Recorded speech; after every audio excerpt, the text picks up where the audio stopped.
Hello there. I'd like to wish you all a happy Easter, as it's that time of year when Easter arrives and all the nice weather arrives. And I'd like to talk about the sheep industry today. And it's not quite as harmless as most people imagine it to be.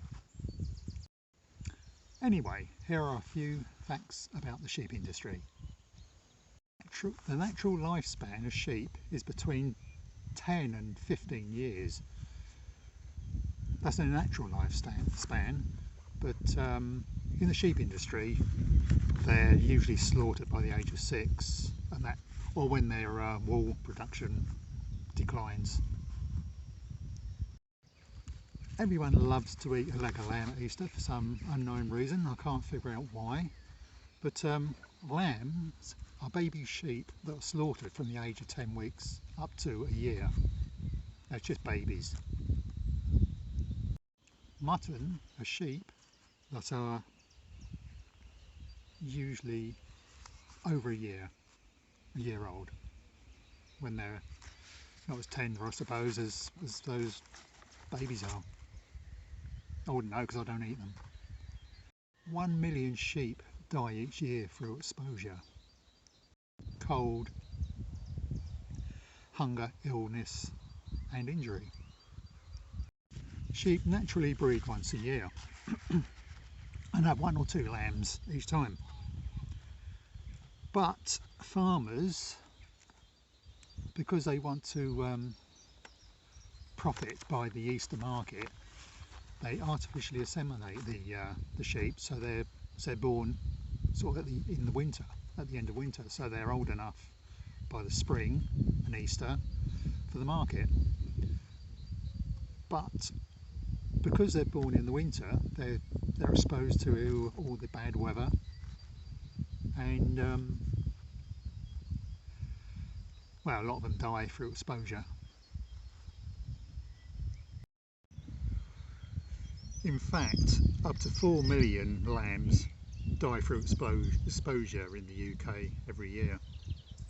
Sheep farmers make the most profit from lamb, with wool providing just 10% of their income.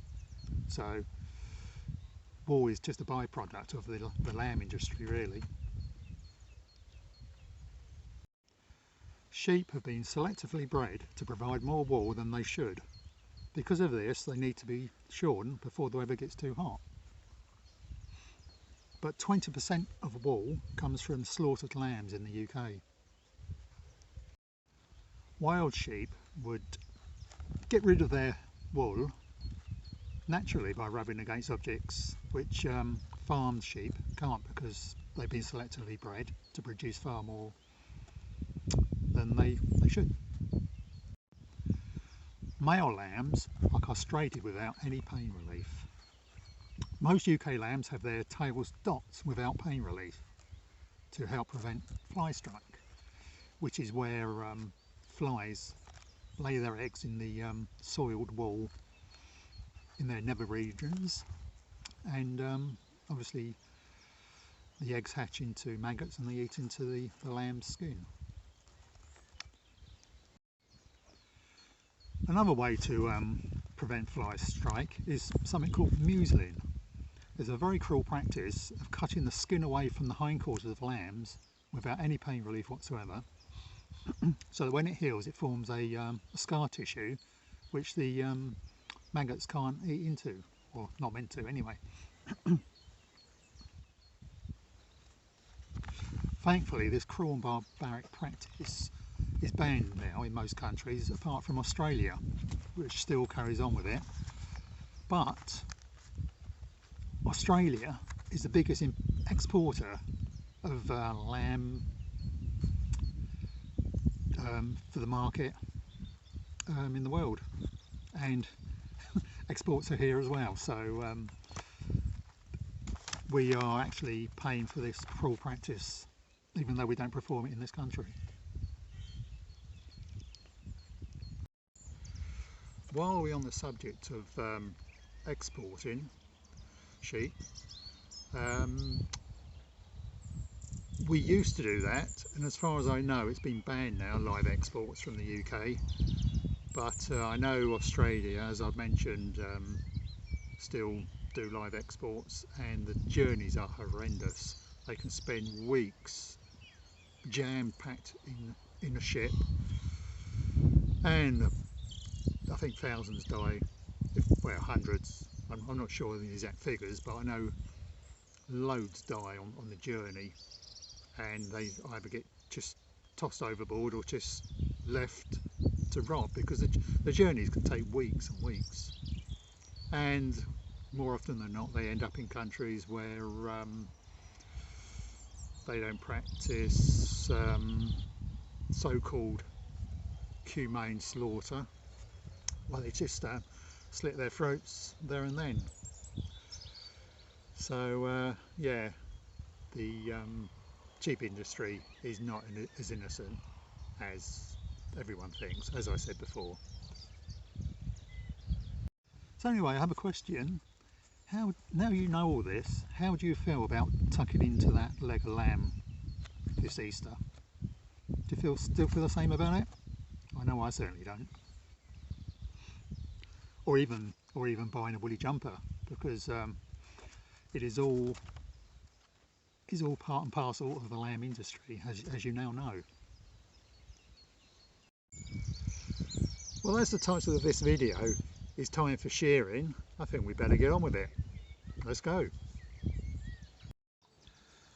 Sheep suffer a lot during shearing. They because the workers are not paid by the hour, they're paid by the sheep, how many sheep they can shear. So obviously they're going like hell to get them done as quick as possible, and they mistreat them. They get covered in nicks and cuts, and if the cuts are bad, they actually stitch them up without any anaesthetic, so it's not good. Anyway, let's get on with this shearing.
Right, I'm pleased to say that there are no nicks or cuts, because I only had the one to do. So yeah, that's it, shorn. And there's a hell of a lot of hair on the lawn. Okay, bye for now.